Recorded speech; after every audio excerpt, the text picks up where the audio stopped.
Welcome to the Music Reel. I'm your host, Nicola Burton.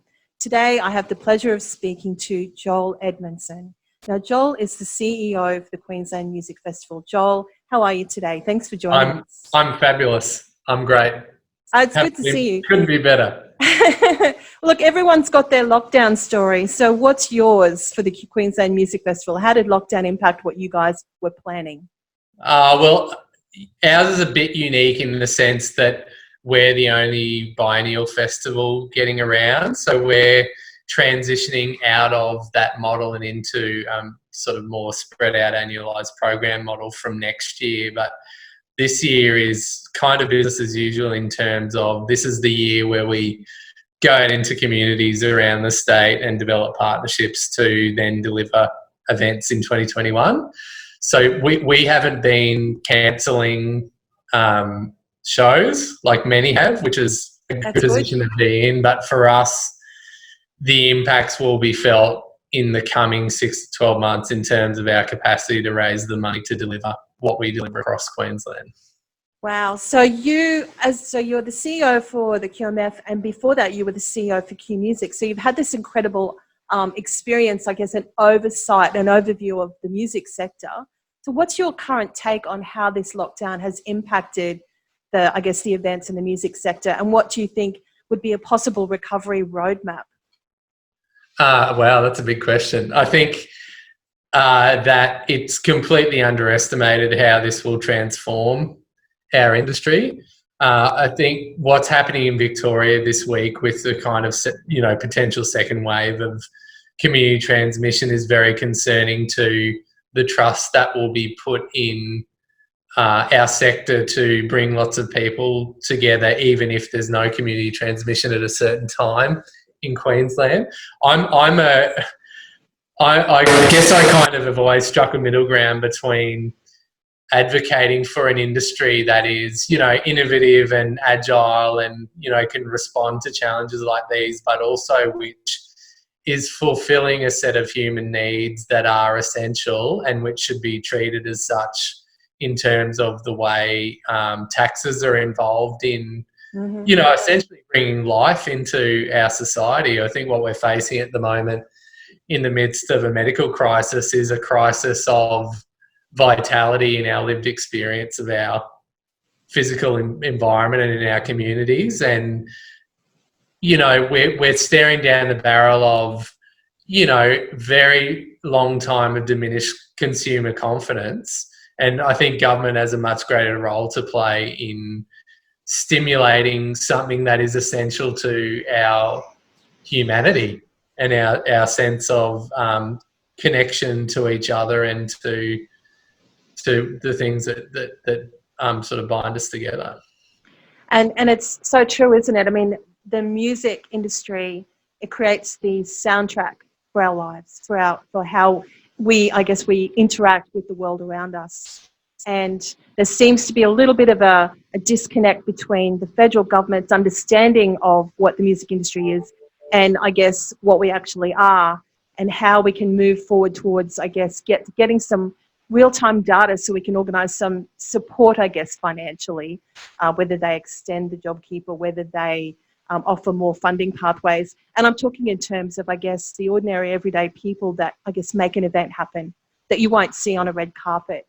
So in terms of that, what do you think as an industry, because Queensland Music Festival is an important part of Queensland culture. You're bringing all different types of music to us. So what do you recommend for us as an industry to do to get our voices heard, to get, the actual needs communicated to the people that need to hear it? I think the issue is, I'll use a metaphor for you. So the issue is not how loud our speaker is, it's that the people who are going to the concert are deaf. So our industry actually has a plethora of data about our impacts, and on the federal government's Department of Communications website, it itself states that our industries collectively within the creative industries contributing $111.8 billion a year. That's right. to our economic output. for a very long time, the industry's thought, we've got to speak in the language of Treasury, which is you speak in the language of numbers. Those numbers are there. I think the issue is really that there's a lot more politics at play here than there should be, and that the Conservatives don't see that there's votes in arts and culture. And also, I think that in all Western democracies, there's an increased movement towards authoritarian styles of leadership. And while we're not seeing that in the way that you might see it in the Philippines or in Brazil or, in the way Donald Trump wants to operate, essentially what we've seen in the complete, betrayal of our sector through the lack of a stimulus package, and now what's happening with raising the price of humanities degrees, which will essentially cut the supply of young people coming into the industry. There's just an active attempt to shut down perspectives that are different from one that says, and this is stealing from Deborah Cheetham a bit the other night on the drum, that, we need to be a society with an economy. And we need leaders who are visionary and interested in the human potential of our society, not an economy with a society, and that we should all be socially engineered to meet the particular economic vision of, one sliver of the ideological possibilities, which is that is, largely cast as the core narrative within our political and economic discourse. So I think that we need to be less victim blaming about the industry itself, and the fire needs to be turned more on our leaders to include the desires of a whole heap of people in our society to express themselves and to participate in things that uplift their spirits. Beautiful. I mean, we are innovative, creative, independent as an industry. So I guess if anyone can turn this around, that's what we do, right? That's how we got to be doing what we're doing in the first place. and it's not within the the collective capacity of our sector to be quitters. Exactly. And unfortunately, that works against us a lot of the time, because the majority of people in our sector are working for less than they're worth. But we all keep doing it because it's what's in our hearts. Exactly. So next year, do we look like the Queensland Music Festival will just be as normal? What's your vision? Oh, no, nothing will be normal. I mean, I would be spoiling the actual media release that will be coming soon if I... Well, don't do that. Gave you the detail. But I mean, essentially, I'll put it in these terms. Queensland Music Festival is essentially set up originally to use music, get high quality music experiences to people who might not always get them. Mm-hmm. But as the organisation's evolved, it's very been much about how do we work experimentally with music to bring communities together. And really where we're trying to take it now is moving out of, I guess, the way we've historically worked is inward within a community.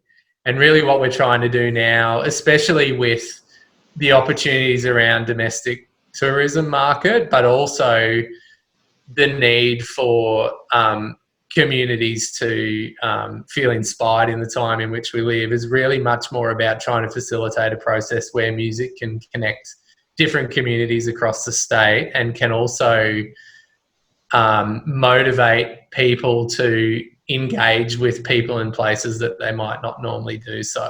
And we really see that as important because, as I was kind of alluding to before, we're living in times where divisiveness is really the status quo, and that power and opportunity is maintained by dividing people. But if you look at the sort of civilization level challenges that our society has, things like climate change and, economies and political systems that aren't really fit for purpose for the systems that we have, we really need mechanisms through which people who see things differently can come together in a context and overcome those differences to work out a way together.